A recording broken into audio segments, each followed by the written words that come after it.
Number 2, you are definitely going to be drawing a lot of attention. It doesn't matter where you go, you're going to be drawing a lot of attention. I'm not going to name these places, but some places, some regions are very notable for, colorful hair, big volume afro, long luxurious weaves. And here I come. Hey there! You're going to be looking like the odd man out. I'm going to just let you know that right now. As a bald head woman, you are definitely going to be the stands out.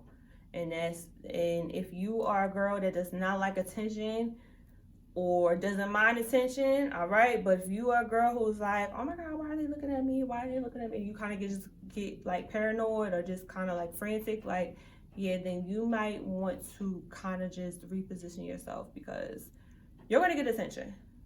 Whether it's like 3 people looking at you or someone that just kind of just do one of these, you're going to get attention. Like, it's inevitable. Like, I get attention whether I'm looking like a bum, whether I'm wearing a tight fitted dress.